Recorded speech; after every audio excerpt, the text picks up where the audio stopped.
Hello everyone, welcome back to Shoot Big Red TV. We're here at the Barclay Studios tonight with our special guest, Chris Spagnoletti, talking to us about complete blood cell count. Chris, how you doing? Nice to meet you, man. So Chris, why don't you tell me a little bit about a complete blood cell count? What exactly is it?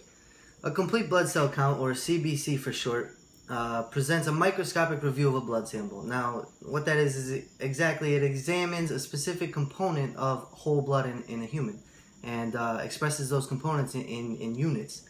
So a typical adult has about 5 liters of blood in their body, typed either A, B, or O. And depending on the proteins on the surfaces of your red blood cells, you could either be Rh positive or Rh negative. 52 to 62% of that blood is roughly plasma, which is just water, and the remaining 38 to 48% is blood cells.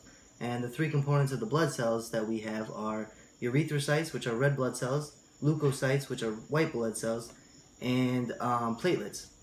And now the functions of the red blood cells are to carry oxygens to working tissues, and the function of the white blood cells is to fight off invasions or unrecognized foreign elements in the body. So Chris, tell me how a CBC is performed. A CBC test is performed by a procedure called venous puncture. First, the cubital fossa is cleaned off with an alcohol swab. Next, a compression tourniquet is placed around the upper arm. Once the technician feels around for the vein that the needle is going to be inserted into, the needle is then inserted and the blood is began to draw. Depending on the type of test that the physician orders will determine how much blood is being drawn. The needle is then removed and gauze is taped over the needle puncture. Chris, thanks for all that great information. So why would someone want to get a CBC done? Well, Vin, there's a couple important reasons why anybody would get a CBC test done. First, to review overall health. Physicians frequently order these tests to review overall health, to diagnose a medical condition, monitor a medical condition, or to monitor the medical treatment that they're currently giving to that medical condition. A CBC test is also used to diagnose viral and bacterial infections such as upper respiratory infections, mononucleosis, anemias, leukemias.